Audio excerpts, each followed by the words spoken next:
Make America Great Again means taking buildings like this and turning them around, making them prosperous, giving the people a better life and giving them hope. Hope that their children will grow up in better conditions and they'll be able to sustain a family in the area. That's what it means to me.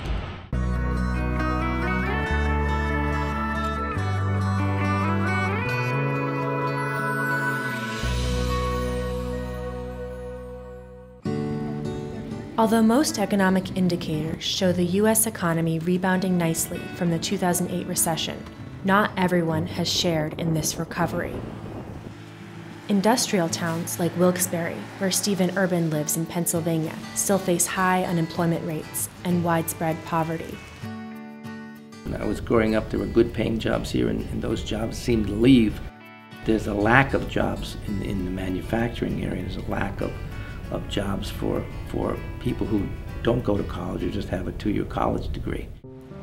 Residents say this explains why almost 60% of voters in the county cast their ballots for Donald Trump in the 2016 election, a significant shift for a county that Obama won by 5 points in 2012. People around here agree that many Americans are struggling to make ends meet, but they don't necessarily agree on the fix. Instead of teaching people how to fish, we've handed them the fish, and they've become accustomed to receiving the fish. Expect the fish. I've worked since I was 14.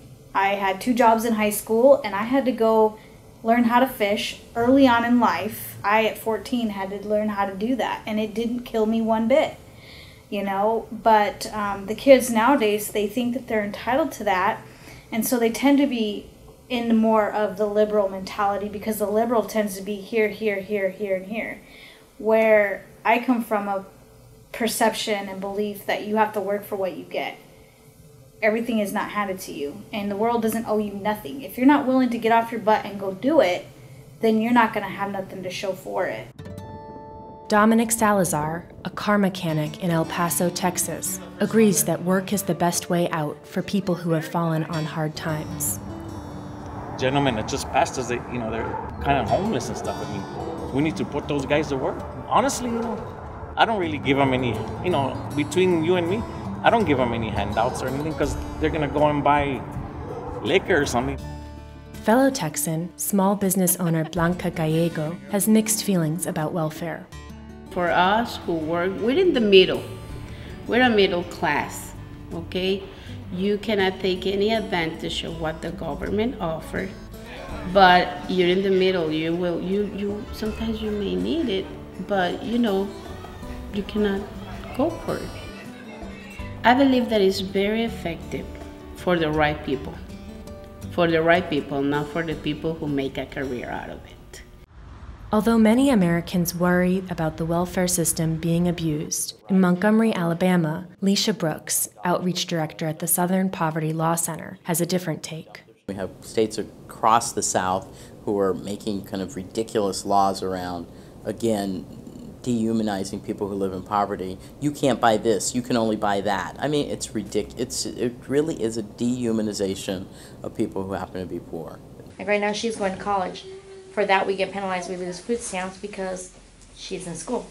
Now, if she weren't in school, we'd get more food stamps, but we got $200 taken away because you're in college and not working. They want her to work. I used to receive welfare benefits after I was pregnant and had whatever, it happens. It's not a nice thing. I mean, people think that, food stamps, you just go buy whatever you want. People treat you like crap. I've been on and off the system. Mainly I like to be off of it, but I've been on and off. And when you need it, it is there. But trying to keep up with it is a pain. For those living in poverty in the United States, there is no easy way out. I see a lot of people thinking that their only way out is drugs or to win the lottery. I mean, I think they've given up on everything else.